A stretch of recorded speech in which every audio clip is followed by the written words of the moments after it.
Hello, everybody, and welcome to the A Little Bit More podcast with Pastor Kevin. I'm your host, Lee, and we are talking about 2 Timothy 4. Do you ever realize that if you're talking to a European person, they don't say 2 Timothy. They say 2 Timothy 4. 2 Timothy. Sounds cool. Sounds very I'm going to start cool. doing it. Yeah. Yeah, the continuation. And who knows? Maybe this is not 2 Timothy. Maybe this is 4 Timothy. Could you know, how many letters were exchanged between There the were two? a lot of letters lost back in those days. Well, probably not with this particular one, but there are letters where it's like 1st, 2nd Corinthians. Like we know there's at least 4. There's gaps in it. This one probably not, but yeah, it is interesting, the letters where we label them so definitively, but there's probably more correspondence between the two groups of people. But yeah, we finished up the series Baton and kind of looking through like what does it look like to pass on, and hopefully it's been clear what the baton is. The baton is the gospel, and so we got to be very clear of what we're passing, because you could take these truths and you could manipulate it into something different. The baton in which we're talking about is the gospel, and we don't have the ability to reshape. We don't have the ability to redefine, although people in our culture try to. And it's why it's so important that Paul talks about in his first letter to Timothy, or 1 Timothy, or 1 Timothy, that you need safeguard your doctrine, right? Yeah. Like pay attention to what you're passing on, because that it's like the game of telephone. Like you're going to pass on something that's not true. Yep. And you know, I'm not against big tech. I'm not against even the use of AI. I do pause at some of it, because at some point it can be true that things get changed and we don't know, right? And so that's why even the biblical writers, they had scribes and they were very careful of every little line, because especially in the Greek or the Hebrew, just a little line, tittle, if it was made differently, it could radically change what it said or meant. And we know that this is a very important message he wants to get across, because scholars think this is the last letter that Paul wrote. Yeah. And we know it was the last one he wrote to Timothy, but like he knew he was towards the end of it, like executed soon. Yeah. So you're not going to write just fluff in this. Although one of my favorite things, this is one of my favorite human Paul moments, in verse 13, when you come, bring the cloak that I left with Carpus at Troas and my scrolls, especially the parchments. I think that's the best. I left my cloak with Carpus at Troas. Can you grab that and bring it? Can you bring that? I think that's the most incredible line. Like, thank you, Paul, for making yourself human. It's funny because, like, probably most of our letters, if we had the opportunity to write, if we knew we were on death row, probably more of our letter would be like verse 13. Hey, make sure you do this. Yeah. Hey, do this. Hey, do this. Like it's kind of like the send off, but it's all about the spiritual for him and the one to come. And he's so concerned about passing it off to the next generation that it's death for him is not how many of us would treat death. It is so fascinating to know that Paul's being executed. Yeah. And so if you know that going into this letter, you're going to read it differently, and you're going to have a vastly different perspective of who Paul is and what he cared about and how convicted he was. Yeah, and that's what we talked about this last week was, you know, if you do a little research before you dig into a letter to know the backstory. Yeah, it does. So like much, when so much I learned weight. that before I started reading that, I was like, oh my goodness, this is literally like he knows he's being executed soon. That's ridiculous. It is for sure the last written correspondent that we have between Paul and Timothy, and it probably maybe is the last correspondent.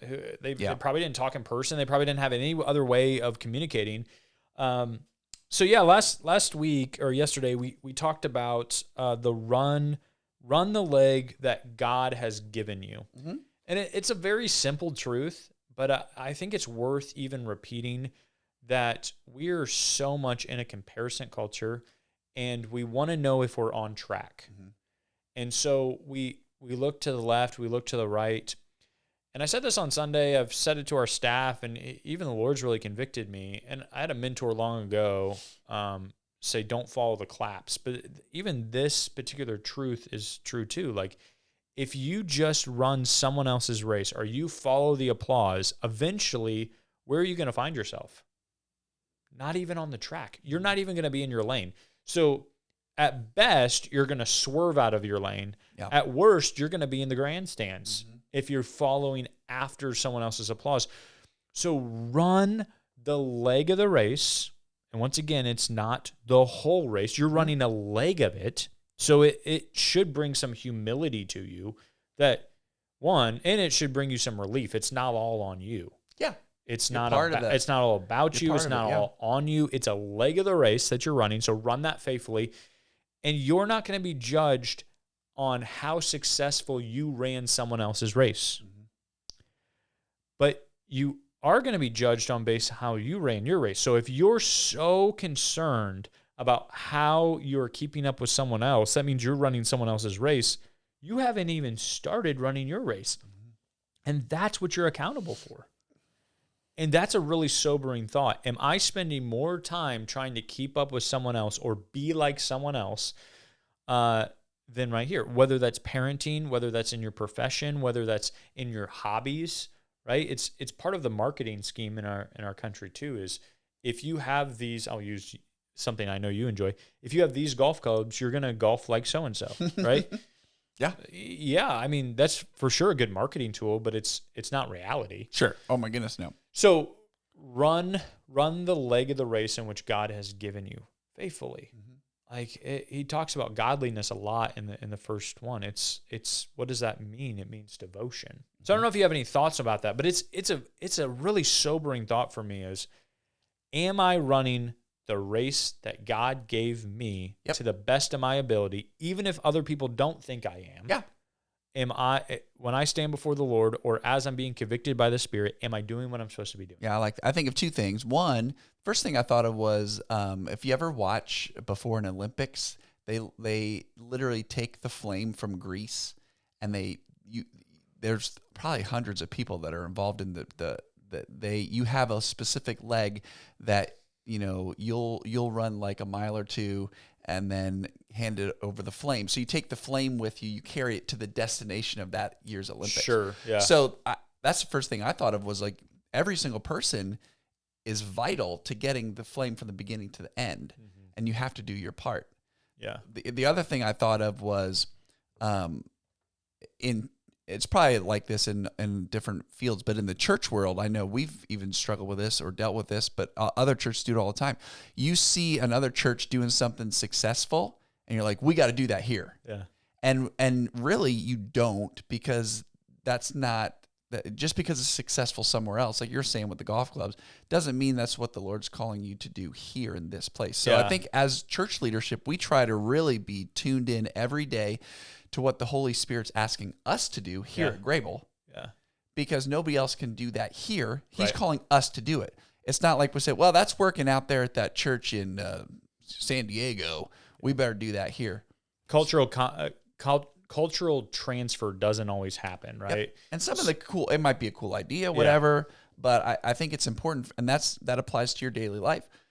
Don't compare what you're being called to do to somebody else's. Like what you're saying, the Lord has gifted you in certain specific ways that he's going to give you this task. And like you're saying, work on doing that faithfully. That's the big picture perspective that we lose sight of. We're running this leg for the amount of time the Lord's given us. Do it. Yeah. Do it faithfully. And also do your homework too. Like if you can be encouraged by someone else's race and maybe even learn a couple technique pieces. So go a little bit deeper with the church analogy, right? Or you could do another business. If that church or business wrote a book and their name was on the cover of the book, and that's all you took it for, and you read every page, but you didn't read the last couple of pages, which most people don't, right? The works cited or whatever. Do you ever... I'm always curious. When I read a really good book, I flip to the very back and I look at the names of the books that they were inspired by because I want to know where the information came from. Yeah. Right? And so that's kind of what we're dealing with Timothy. Most people are, this is a very intimate letter from Paul to Timothy. Now, Timothy is leading a church and a community. That church may not know that a lot of the information that is shaping his races from Paul, right? So there's leaders behind me. I get the credit for it, and a lot of times I shouldn't, right? Hopefully people are giving the glory back to God. But if I say something, they may be like, wow, that's really good. It changed my life, or it saved my marriage, or it changed how the way but it's like, no, there was a mentor standing behind me that told me that, or it's a book and a book. I can't tell you everything. Yeah. But you should know, if you're looking up to someone, who's pouring into their life, because ultimately that person is pouring into your life. Yeah. So it's kind of like that works-sided thing. I got way off on that, but the idea is run the leg of the race that God's given you. Sure, learn from other people, be teachable, all those things. That's good. But here's the other piece we talked on Sunday I wanted to have a little bit more dialogue on is hold to the truth when the crowds shift. When a crowd moves, because once again, back to the church world, you can work in season and out of season. So you can see growth, you can, maybe there's a lot of health going on. That could be in season. You could be encouraged, all those things. But having the same discipline out of season is harder, because when you're out of season, you oftentimes panic. No, if you're an athlete and you're out of season, the good athletes are continuing to do the basics so that they can be ready for the game. Yep. They're not going and sitting on a couch watching their favorite show, eating a bag of Doritos. And so out of season, we shouldn't be doing that either. But also, I think for out of season, when it comes to ministry, I think oftentimes people panic. Or they have this scarcity mindset, whether that's with people or with resources. It's like, I need to hoard all these things because I might lose them. So we need to have a good rainy day fund. Same is true maybe in your household of how you budget. You're in season, maybe you have way more than you need versus times where you don't have anything, you're barely making it by. Well, if you've been through a season where you've barely made it by, when you're doing well, the temptation is to hold more back just in case you get to that other season again. And what that does is it can, the crowd can be shifted, and we get into our mind. A crowd can be a really dangerous thing and run people out. And they try to demonize people in the bad seasons. Yeah. So they need someone to blame, and so they're going to blame a specific leader. So the goal is, as a dad, as a mom, as a good employee, whether you're considered in season or out of season, be consistent, because the crowd's going to shift, and they're going to get their pitchfork, they're going to get their torch, and they're going to try to run you out. It shouldn't change that you're still putting your faith in God's faithfulness. You understand He's the owner of all things, that you're still generous, whether it's in season or out of season, and you keep going into the likeness of Christ. Yep. So just like Paul was talking to Timothy in the first letter, if you look at this, he's writing in a very similar structure. He's saying, Timothy, I want you to preach. I want you to be a great communicator, but I want you to practice what you preach, and I want you to progress in both of those things. I want you to progress in your practice, and I want you to progress in your preaching. So if Paul had the opportunity to see Timothy in his later years, he would hope that he was a different person than he was 10 years ago, 5 years ago, 3 years. Yeah. So the same is true. But if we allow the crowds to dictate it, you're always going to be in a scarcity mindset, a protective mindset, and really a jaded mindset. So I was trying to think of a story, and I didn't tell this one on Sunday, but the Christian world, we can get into this rhythm of needless arguments. Some people call it apologetics, but it's these needless arguments where we try to prove to the other side that we're right. And what it does is it creates these crowds, and it creates very jaded leaders, and it creates a lot of policy. And before we know it, we're not actually worshiping the King anymore.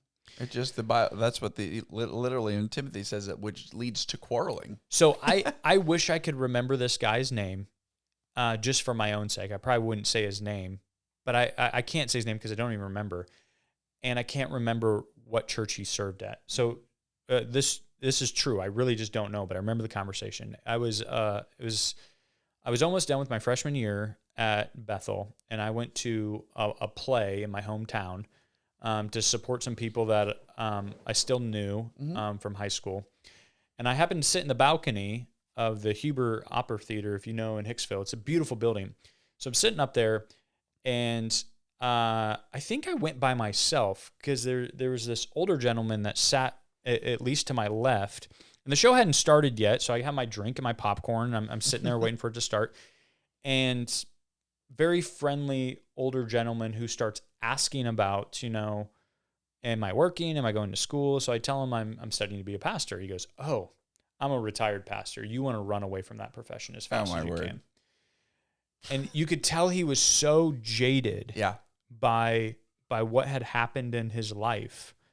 But I'm not sure that he had a Paul in his life.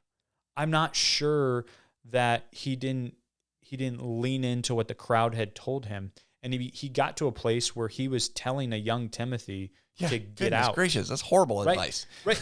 So what I'm saying is we can get to these places where when we're out of season, we can actually do a lot of damage. Yeah. Because even to this day, once again, I don't know his name. I don't know where he served, but that conversation is still embedded. Yeah. I could, if we went to Hicksville, I could even show you where I was sitting. Yeah. Because it's so ingrained in my head. Well, I'm glad it didn't affect you. I mean, to the point of changing your career. And I've learned too. And your calling. Some of your best mentors are the ones that do it wrong, and you can learn from that, right? Yeah. And so hold the truth when the crowd shift. Something shifted in his life, and that's the way in which he started leading his life. Mm-hmm. And so I have great pity on people like that something radically changed in their life. Hold on to God's truth. Mm-hmm. Don't let the crowds dictate it. Don't let the culture dictate it. That's a great example. But yeah, and the last piece that I really want to just, pick your brain a little bit about, but it's finishing with faith intact. How do we get to the end of this? And once again, we're not putting our faith in our faith. We're putting our faith in God's faithfulness. But how do we get to the end of our race with that faith intact? Because just like that guy I was talking about, if his faith is intact, oh man, it's holding on by a thread. Mm-hmm. Because he was even telling someone who had a desire and passion to go into ministry to run. Yeah. And so how do we pass that on? I think as parents, you do it through your actions. You do it as grandparents, it's through prayer and stories. Mm-hmm. Grandparents, even if your grandkids are not, you don't think they're listening to your stories, they are. Mm-hmm. I can replay stories that my grandparents were telling me as a kid that I wish I would have showed them my attention more because I was listening. So grandparents, keep telling the stories. It's developing, it's integrity at work, it's the courage at work, it's the kindness at work. Mm-hmm. It's living your everyday life. Yep. I was just talking to a grad student who's going into ministry, and thankfully I wasn't like the grumpy old guy who. Good job. But he's taking apologetics class, and he's telling me how it's shifting from needless argumentative to their teaching what does it mean to live a holistic life as a believer. And it really warmed my heart to know that even in training, we're shifting away from getting to a place where we are arguing why we're right and they're wrong. Yeah, it's pointless. And more of this is how you should live holistically as the scriptures teach. That's where we should be going. And that's how we should finish. Yep. Stop trying to tell other people that they're wrong. Show them that you're right by your life, not necessarily just by your words, and show them the grace of God. Show them the truth of his word and that it's living and it's active. You don't have to bend on truth, but you should show it by your life more than just the megaphone of your life. So, I'm so deeply encouraged. I'm a little sad that we're moving on. I love the letters. We could have probably spent some more time in 1st and 2nd Timothy, but I'm so excited to go into it because it's a very similar vein. Mm-hmm. I think I said even something in the last podcast, so we're moving on to the series called Beloved. And what does it mean to be a son or daughter of the King Jesus? Before we can ever love, we have to know that we're loved. And before we can have any true significance, we just have to know that we belong. Mm-hmm. And what does it really mean to surrender at the feet of Jesus? I think too often we try to get everything in place and then make an offering to God.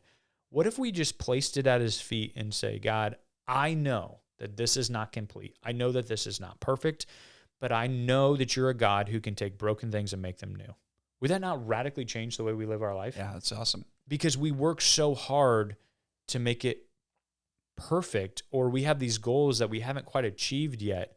And when we do, then we'll serve God. What if you just, while it's still being formed and fixed, you go, this is where it's at today.